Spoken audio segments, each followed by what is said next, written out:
Mais uma vez aqui no Espaço Online, hoje nós estamos falando sobre a relação entre pais e filhos com a psicóloga Lisandra Arita, que é da Arita Treinamentos. Lisandra, nós falamos até agora de alguns percalços que vão acontecendo ao longo desta relação entre pais e filhos, mas quando a situação é um pouco mais grave, quando se tem um pai alcoólatra ou com algum problema um pouco mais crônico, a criança acaba se frustrando muito, acaba criando uma relação muito frustrada com esse pai. O que fazer para tentar salvar, se for possível, essa relação? Então, é claro que assim, este pai tem questões que precisam ser tratadas e muitas vezes não se consegue. Quando vão para o nosso treinamento, a gente tem muitos casos das pessoas que vão para o treinamento e tem pais alcoólatras que batem na mãe, né, que batem neles. Não é uma coisa tão simples de se cuidar,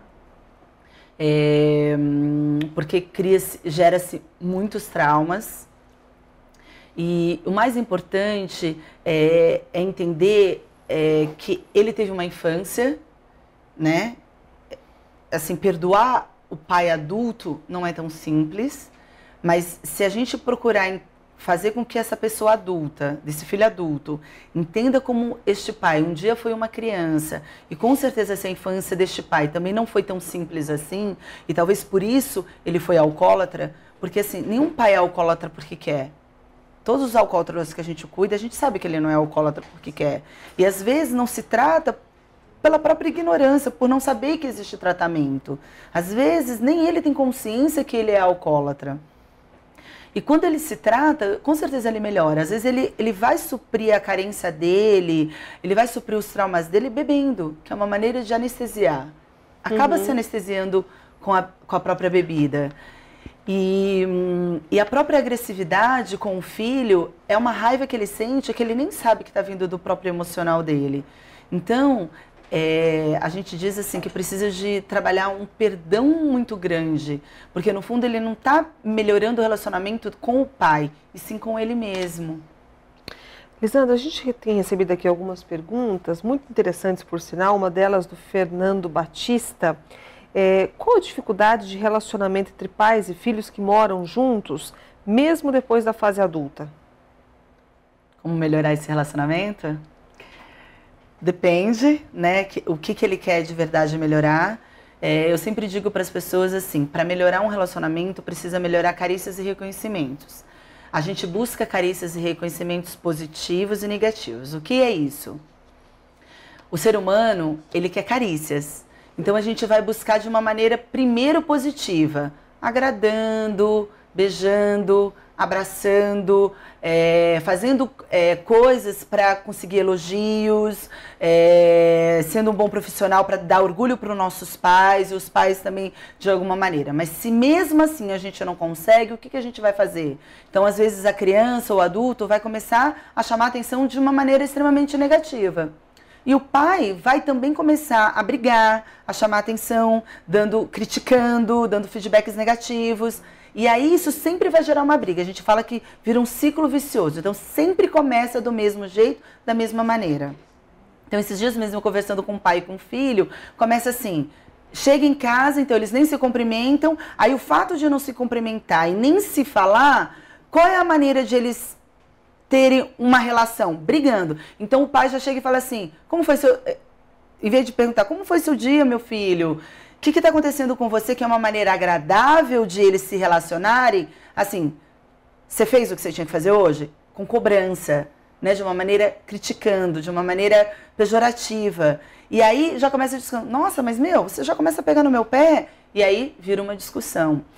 Que relação que eles tiveram? Tiveram uma relação? Tiveram, mas extremamente o quê? Estressante, negativa, péssima.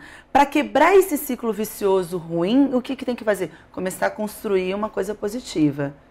Não é fácil, né? E alguém tem que tomar esse movimento. Então, muito provável, ele que perguntou precisa ter esse movimento. Então, é chegar e tomar a iniciativa de que, olha, abraçar, beijar, dar um feedback positivo, assim, pai, olha, você é importante, eu tenho orgulho de você. Porque com certeza esse pai fez muito por este filho. Talvez, não seja o caso do Fernando, mas de outros que nos acompanham agora, vive uma relação em que isso nunca aconteceu. Nunca. Você criar uma relação mais amistosa, mais carinhosa depois de adulto, talvez seja uma barreira quase que intransponível. E alguém tem que começar. Alguém tem que ceder. Tem que tomar iniciativa, né? E às vezes eu digo sempre para os adolescentes, para quem é mais jovem, que é mais fácil para o filho do que para o pai. O pai às vezes está há anos daquele jeito. Então comece para quem é mais jovem, compreender mais fácil. De repente ele está mais aberto para começar isso do que o pai que está há anos fazendo sempre do mesmo jeito, da mesma maneira. A gente tem uma outra pergunta aqui da Daniela Guimarães. Ela gostaria de saber como os pais devem impor limites aos filhos adolescentes. Então, a gente diz assim, que começa desde pequeno e quando chega na adolescência é que está na rebeldia. Tem jeito? Tem. Mas muito provável chegou neste ponto porque tudo que se fala tem que se cumprir. E aí quando chega na adolescência, o adolescente já sabe que este pai fala e não cumpre. Né? Então, nas pequenas coisas. Então, o pai fala assim, olha, você não vai pegar o carro, eu já te falei. E aí, depois acaba cedendo. Então, quando chega na adolescência, você não consegue mais dar o limite exatamente por causa disso. Porque o pai, às vezes, ou por um sentimento de culpa, ou porque fica com pena, ou porque fica com dó, ou porque na infância dele, ele sempre queria que o pai tivesse feito aquilo por ele e não fez, para o filho ele acaba fazendo tudo. Então, se ele não resolver também as questões dele de carência, ele também não consegue dizer não para o filho. E aí ele não põe limites. Mais uma pergunta, dessa vez da Graziela Duarte. Ela diz o seguinte: qual a importância dos avós na relação com os netos? Muitos, inclusive, participam ativamente no desenvolvimento dessas crianças. E aproveito para acrescentar aqui, quando há algum tipo de conflito entre esse avô e esse pai na educação dos filhos, acaba atrapalhando muito? Então, se os avós criam, acabam, né? Porque muitos acabam deixando com os avós para poder criar, isso de verdade acaba atrapalhando. Se passa alguns dias, um final de semana, é extremamente saudável, porque eu digo assim, os avós é o lazer, é a parte pode tudo. Então, é extremamente saudável. Os pais dão os limites, os avós é a parte do lazer, é aquilo que pode. Agora, quando os avós criam, é claro que vai criar um conflito. Os pais querem de um jeito e os avós querem do outro. E geralmente eles não vão pôr os limites, os avós. Os avós geralmente vão deixar fazer tudo. Aquilo que eles não deixaram fazer com os filhos, eles vão ter a segunda chance de fazer o quê? Com os netos. Aquilo que eles não tiveram oportunidade de fazer com os filhos. Aí vai ser bem conflitante. Hoje nós conversamos aqui na Jovem Pan Online com a Lisandra Arita, que é da psicóloga da Arita Treinamentos.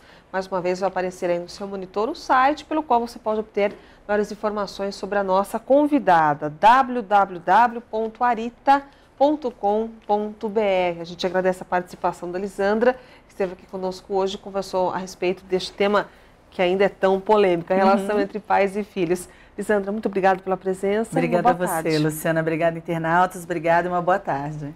A todos que nos acompanharam aqui na Jovem Pan Online, mais uma vez, muito obrigada pela atenção, pelo carinho e até o nosso próximo encontro.